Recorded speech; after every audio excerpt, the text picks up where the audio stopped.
Selundupkan tentara lewat pipa agar bisa masuk ke kota. Meski terdengar gila, Rusia telah melakukan ini selama berbulan-bulan di Ukraina untuk merebut Kupiansk. Masalah Rusia adalah Ukraina sudah tahu soal pipa ke kota itu dan apa yang Anda harapkan benar-benar terjadi. Invasi rahasia Rusia lewat pipa malah berbalik merugikan. Banyak tentara Rusia di pipa disingkirkan saat Ukraina membalas dengan keras. Media United 24 melaporkan situasi Rusia di Kupiansk, Kharkiv makin memburuk tiap hari. Laporan media pada 20 Januari menyebut kurang dari 100 tentara Rusia tersisa di kota itu. Banyak yang bersembunyi di ruang bawah tanah dan tempat lain, menunggu bantuan yang tak kunjung tiba. Tentara ini lebih mudah ditemukan dan dihancurkan oleh drone Ukraina, sehingga strategi Rusia menyelundupkan tentara ke Kupiansk gagal. Selama berbulan-bulan, Rusia mengirim bala bantuan ke Kupiansk lewat pipa gas tua di bawah sungai Oskil. Strategi ini sempat berhasil. Prajurit Rusia merangkak sekitar 15 km pipa, kadang memakai skuter listrik agar lebih cepat. Di bagian-bagian pipa, di mana mereka bisa hampir berdiri atau agar mereka bisa keluar di ujung lain dekat Kupiansk, United 24, media melaporkan Ukraina mengetahui Rusia memakai pipa pada musim panas 2025, namun tak banyak yang bisa dilakukan karena Kupiansk sedang dikepung. Ukraina hampir kehilangan kota itu karena semakin banyak tentara Rusia masuk lewat pipa. Karena terus diserang dan sangat butuh bantuan, para pembela kota segera meminta bala bantuan pada akhir September. Bala bantuan tiba dan mengubah situasi di Kupiansk, membuat kota itu sangat berbeda pada Januari dibandingkan musim panas. Tetap tonton video ini untuk update situasi Kupiansk. Lalu, bagaimana dengan bala bantuan? Mereka memulai serangan balasan di akhir 2025 untuk membersihkan kota yang dipenuhi kelompok kecil tentara Rusia. Agar pembersihan seperti itu bisa bertahan, Ukraina juga harus mengalihkan perhatiannya ke jalur pipa yang digunakan Rusia untuk menyelundupkan tentaranya masuk. Itu memang dilakukan. Pada November, menurut The Washington Post, strategi jalur pipa Rusia mulai kacau akibat Brigade Achilles dan Komandan Anton Shmial yang dikerahkan ke Kupiansk. Brigade tersebut mulai memetakan jalur pipa menggunakan rencana yang tersedia bagi mereka, dan mereka pun mendapatkan sebuah ide. Pintu keluar dari jalur pipa harus dihancurkan, bersama dengan tempat persembunyian di sekitarnya yang bisa digunakan oleh tentara Rusia yang entah bagaimana masih berhasil melewatinya. Mereka berjalan kaki, menjauh dari jalur pipa, dan mencari perlindungan di hutan terdekat. Shmial mengatakan tentang tentara Rusia, sambil menambahkan bahwa mereka yang berhasil menemukan perlindungan seringkali berganti pakaian menjadi pakaian sipil. Setelah itu, mereka memasukkan senapan ke ransel dan mencoba menyusup ke Kupiansk. Pada bulan November, Shmial mulai menjalankan bagian pertama dari rencananya untuk menghentikan para penyusup jalur pipa Rusia. Drone dikirim ke jalur pipa, tiap membawa bom 33 pon untuk dijatuhkan ke pipa bawah air.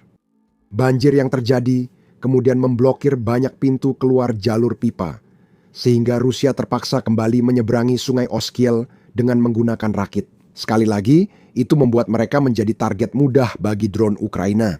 Sayangnya, situasi itu tidak bertahan lama, tetapi Brigade Achilles setidaknya bisa menikmati kemenangan mereka untuk sementara waktu. Pada 13 Desember, Kiev Independent melaporkan sebuah video yang dipublikasikan oleh brigade tersebut, yang memperlihatkan bagaimana mereka berhasil melakukan serangan terhadap jalur pipa itu. 95 detik ini menampilkan kondisi jalur pipa yang mengerikan dan memperlihatkan tentara Rusia keluar dari pipa. Pengeboman dimulai, amunisi dijatuhkan, dan ledakan besar menghancurkan sebagian jalur pipa Kupiansk. Dimanapun Brigade Achilles menemukan pintu keluar, bom akan segera menyusul. Tekanan di Kupiansk sempat mereda, namun tidak berlangsung lama. Menurut Washington Post, Shmiala menyatakan Rusia membangun pintu masuk dan keluar baru di pipa sungai Oskil, sehingga lebih banyak tentara dikirim melaluinya. Namun, Ukraina telah memberi pukulan besar secara fisik dan psikologis. Secara fisik, Rusia kehilangan akses jalur pipa yang mereka kenal, menghambat upaya infiltrasi mereka. Kerusakan psikologisnya mungkin lebih berat. Kini, setiap tentara Rusia di jalur pipa sadar Ukraina tahu aksi mereka dan dapat menyerang kapan saja. Saat ini, Ukraina tidak mencoba menghancurkan pintu keluar. Sebaliknya, Ukraina memberikan hadiah sambutan khusus kepada tentara Rusia yang keluar dari jalur pipa dan menyeberangi sungai Oskiel saat mereka tiba di dekat Kopiansk. Hadiah-hadiah itu adalah drone dan mereka membawa kematian bagi setiap tentara Rusia yang mencoba menyusup setiap hari. Tentara Rusia terus berupaya menambah pasukan ke kota dengan rakit karet atau lewat pipa gas kosong di bawah sungai. The Washington Post mengatakan rekaman drone yang ditinjau oleh Post menunjukkan tentara Rusia yang tewas berserakan di sekitar pintu keluar pipa dan di sekitar sungai itu sendiri. Sekarang, semua yang dicapai oleh Putin hanyalah mengirimkan tentaranya melalui neraka di dunia yang sebenarnya. Semua itu demi harapan untuk memasukkan segelintir dari mereka ke Kopiansk. Saat kami bilang neraka di dunia, kami serius. Pipa Rusia untuk menyelundupkan tentara ke Kopiansk sangat sempit, tak ramah pria dewasa, dan dulunya bekas pipa gas membuatnya semakin berat. Media United 24 melaporkan banyak tentara keluar dari pipa dengan tanda keracunan kimia, sehingga lebih mudah jadi sasaran drone Ukraina. Mereka yang keracunan mungkin lebih beruntung, bisa keluar dan melihat langit sebelum akhirnya tewas oleh drone Ukraina. Saat Rusia memakai taktik serupa untuk merebut wilayah Kursk dari Ukraina pada 2024, banyak tentara pipa gagal menyeberang. Hal ini terungkap pada 7 Juli lewat kanal Telegram Severny Kanal yang merilis video tentang operasi stream versi Rusia. Seorang tentara yang tidak disebutkan namanya dalam video tersebut mengatakan bahwa beberapa pria yang masuk ke pipa Kursk kehilangan akal sehat mereka dan akhirnya mengakhiri hidup mereka sendiri, daripada mencoba menerobos untuk menghadapi kematian yang hampir pasti. Di sisi lain, mayat menumpuk. Mengeluarkan kargo 200 jenazah dalam istilah militer dari pipa sangat sulit karena sempit. Beberapa mayat masih terjebak di reruntuhan. Aku mendengar mereka berteriak, "Ada apa ini?" "Kakiku sudah lemas," kata tentara itu. Ditambah keracunan bahan kimia, strategi ini tampaknya lebih berisiko kematian di pipa atau luar daripada berhasil. Untuk membahas jatuhnya Kopiansk, kita kembali ke situasi saat ini di sana sebelum membahas kondisi terbaru setelah infiltrasi pipa Rusia dihentikan. Semoga Anda menikmati video ini. Jika Anda suka, beri like, subscribe The Military Show, dan komentari pendapat Anda soal infiltrasi pipa Rusia. Kembali ke Kopiansk, kenyataan di lapangan yang sekarang harus dihadapi Putin adalah bahwa kota yang telah beberapa kali dia klaim telah direbut ternyata masih berada di tangan Ukraina. Dengan gagalnya Rusia merebut Kopiansk, Putin kehilangan hal penting baginya. Jika Anda ingin mengetahui apa itu, teruslah menonton dan kami akan menjelaskannya. Kehadiran Rusia di Kopiansk kini hanya sekitar 100 tentara, berbeda jauh dari situasi Oktober lalu. Pada 21 bulan itu, Pusat Studi Timur melaporkan sumber Ukraina menyatakan Rusia menguasai pusat Kopiansk. Saat mereka bergerak ke selatan dan masuk kota, kelompok tentara berusaha menembus pertahanan Ukraina Selatan. Ini memungkinkan mereka maju di sungai Oskiel menuju persimpangan rel Kopiansk-Voslovi. Jika itu terjadi, para pembela Kharkiv Ukraina akan menghadapi masalah serius. Persimpangan itu terhubung ke jalur kereta api yang melewati wilayah Belgorod di Rusia. Penaklukan Kopiansk memungkinkan Rusia menjadikannya simpul logistik untuk memasok pasukan saat maju ke Kharkiv. Semua ini sesuai rencana Kremlin, namun berubah karena pasukan Ukraina datang dan menghancurkan suplai ke Kopiansk. Apa yang dulunya tampak sebagai kehadiran besar-besaran di Kopiansk, kini telah menjadi sisa-sisa militer yang hanya menyisakan beberapa orang yang tertinggal. Ukraina dalam beberapa bulan terakhir melakukan serangan balasan di Kupiansk dengan efisiensi tinggi. Rusia mengalami korban jiwa dalam jumlah besar dan tampaknya hampir tidak mampu membalas tembakan kepada tentara Ukraina yang menewaskan pasukan negaranya. Laporan The Independent 16 Januari menyebut Rusia kehilangan 27 tentara untuk setiap 1 tentara Ukraina yang gugur di Kopiansk. Penilaian ini muncul saat Ukraina menguasai sekitar 90% kota Ini juga menunjukkan bahwa saat rencana gagal, seperti kasus pipa itu, rencana cadangan Putin hanyalah menciptakan mesin pembantai yang menewaskan banyak warga Rusia, namun kali ini tidak akan berhasil. Ukraina sangat menguasai Kupiansk hingga bisa memburu sisa tentara Rusia tanpa khawatir bantuan datang. Mereka yang mencoba menyeberangi sungai Oskil dengan rakit atau pipa, tapi drone Ukraina membuatnya hampir mustahil. Pada 13 Januari, tentara Ukraina menyerbu langsung ke pusat kota yang sebelumnya mereka kehilangan pada bulan Oktober lalu. Mereka membebaskan balai kota Kupiansk dan mengibarkan bendera Ukraina di kota yang hampir jatuh ke tangan Rusia. 6 hari kemudian, United 24 media melaporkan pasukan Rusia masih berusaha menyusup ke Kupiansk. Namun, kelompok infiltrasi itu kecil dan menderita banyak kerugian hingga hanya sedikit yang selamat dan gagal menguasai kota. Kepala Staf Brigad Kartia, Maxim Holobok, menjelaskan pengalaman unitnya dan unit lain yang beberapa bulan terakhir membebaskan Kupiansk. Ini seperti permainan pukul tikus, klaim Holobok.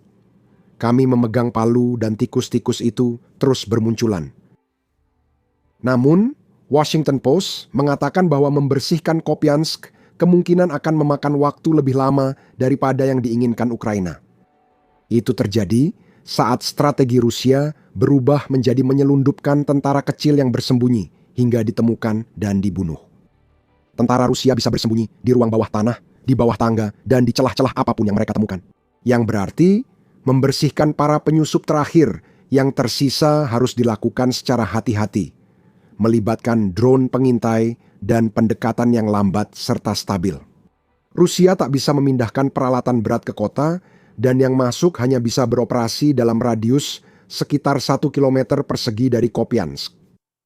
Itu kemenangan besar dan penting, kata Komandan Unit Drone Vitali kepada The Washington Post. Itu juga merupakan kemenangan yang sedang coba dikecilkan oleh Putin.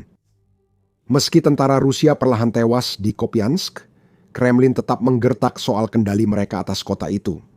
Bahkan pada 17 Januari, RBC Ukraina melaporkan bahwa para analis dari Institute for the Study of War atau Institute for the Study of War menunjukkan bahwa para komandan Rusia mencoba mengklaim bahwa pasukan mereka menguasai semua distrik di Kupiansk, meskipun bukti-bukti semakin banyak yang menunjukkan bahwa Rusia hampir tidak memiliki kehadiran di kota itu.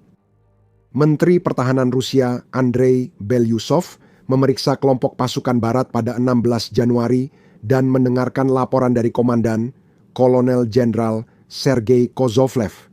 Menurut Institute for the Study of War, Kozlovlev menyatakan pasukan Rusia di Kupiansk merebut Kucherivka di timur serta Podoli dan Kurilivka di tenggara Kupiansk pada Desember 2025. Kozlovlev mengatakan pada Belyusov bahwa Ukraina gagal menembus kota itu dan Rusia masih sepenuhnya mengendalikan, mendukung klaim pengepungan yang diduga. Apakah ini kebohongan dari seorang komandan yang ketakutan menjadi sasaran kemarahan Putin karena kegagalannya mungkin? Namun kebohongan itu adalah sesuatu yang dengan senang hati didukung oleh Kremlin karena mereka akan kehilangan sesuatu yang besar jika kebenaran tentang Kupiansk terungkap.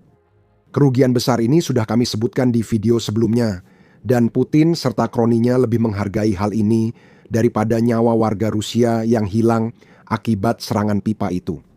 Kekuatan tawar-menawar. Putin ingin pasukannya merebut Kupiansk karena ingin menguasai wilayah Donbas Ukraina. Itu mungkin terdengar aneh. Kupiansk di Kharkiv, bukan Donbas. Jadi merebut kota ini tak menambah wilayah pendudukan Rusia di Donbas. Ada hubungan antara Kupiansk dan Donbas yang membuat Rusia terus mengirim tentaranya menyerang. Keterkaitan lainnya adalah kekuatan tawar-menawar.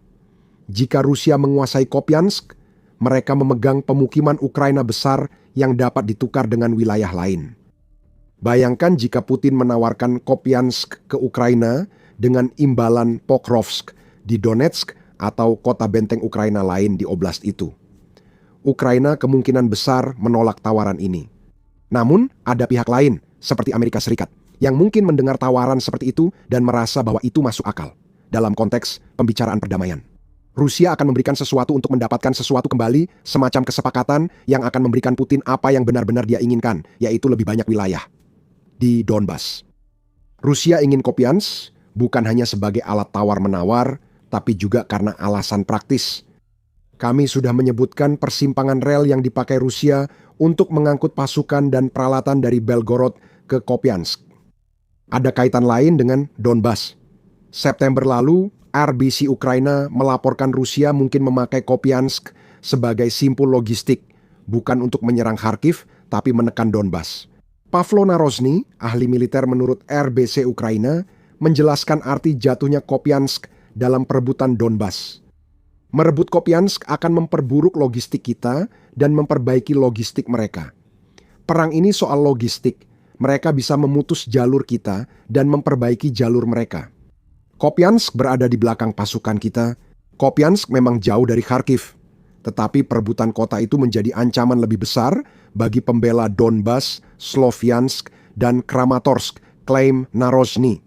Dengan kata lain, Rusia akan berusaha melancarkan serangan dari kedua sisi terhadap sabuk benteng Donetsk. Jika berhasil merebut Kupiansk, pasukan Putin akan menguasai Pokrovsk dan maju dari satu sisi, sementara tentara dari Kupiansk menyerang dari sisi lain. Itu tidak akan terjadi lagi. Ukraina telah memastikan hal itu. Rusia tetap mengirim tentaranya lewat jalur yang diawasi Ukraina. Ditambah lagi dengan semua yang baru saja kita sebutkan, upaya Putin untuk merebut Kupiansk juga bisa menjadi bukti lebih lanjut bahwa Rusia tertarik pada wilayah yang jauh lebih luas daripada hanya wilayah Donbas. Washington Post mencatat Moskow mengerahkan sumber daya untuk merebut kota itu, padahal lebih bermanfaat jika dipakai di Donbas, apalagi Ukraina sudah menguasai wilayah tersebut. Putin bertindak demikian karena tujuan perang bisa lebih dari sekadar wilayah Donbas, menurut media itu. Fokus pada Donbas dalam pembicaraan damai mungkin hanya kedok untuk tujuan Rusia yang sebenarnya. Jika Putin ingin memakai Kupiansk sebagai alat tawar, situasi kota itu membuatnya terdesak. Beberapa hari lalu, mulai tampak celah pada sikap Putin yang menunjukkan ia sadar kehilangan pengaruh atas Kupiansk. Pada 15 Januari, Moscow Times melaporkan Putin menyatakan Rusia siap memulihkan hubungan diplomatik dengan Eropa. Dengan syarat hubungan kembali seperti sebelum invasi. Putin mengatakan, seseorang ingin percaya situasi akan berubah seiring waktu dan negara-negara kita kembali berdialog normal dan konstruktif saat menyambut duta besar asing di Kremlin. Dia menegaskan, Rusia tetap berkomitmen pada pendekatan ini dan siap memulihkan hubungan yang diperlukan. Hubungan kita berakar sejarah, penuh kemitraan, saling menguntungkan, dan kerja sama budaya yang memperkaya. Komentar itu muncul usai Perdana Menteri Italia, Giorgia Meloni, menyatakan Uni Eropa perlu melanjutkan dialog tingkat tinggi dengan Rusia. Pernyataan itu muncul di waktu yang tepat untuk Putin. Komentar itu menunjukkan seorang oportunis yang sangat ingin kembali berhubungan dengan pemimpin Eropa. Orang-orang yang mungkin dia yakini bisa dia manipulasi agar percaya pada versinya tentang peristiwa di tempat-tempat seperti Kupiansk. Putin mungkin benar tentang beberapa pemimpin Eropa, tetapi sebagian besar tetap berkomitmen pada Ukraina dan untuk mencapai perdamaian yang tidak membuat negara itu menjadi lemah dan hancur. Sambil menunggu Putin melanjutkan invasinya, Kupiansk kini dikuasai Ukraina, sehingga satu kartu tawar besar diambil dari Putin. Responsnya hanya mengirim tentara lewat jalur maut yang telah diawasi Ukraina berbulan-bulan. Kami sudah beberapa kali membahas Donbas di video ini. Ada narasi tentang wilayah itu yang juga salah seperti yang disebarkan Rusia tentang Kupiansk.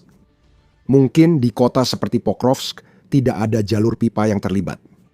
Di Donbas terjadi operasi bendera palsu, kebohongan, dan gertakan untuk menutupi kerugian dan kegagalan Rusia. Tonton video kami untuk mengetahui aksi Ukraina di Donbas. Berlangganan The Military Show untuk update situasi Kupiansk. Terima kasih telah menonton.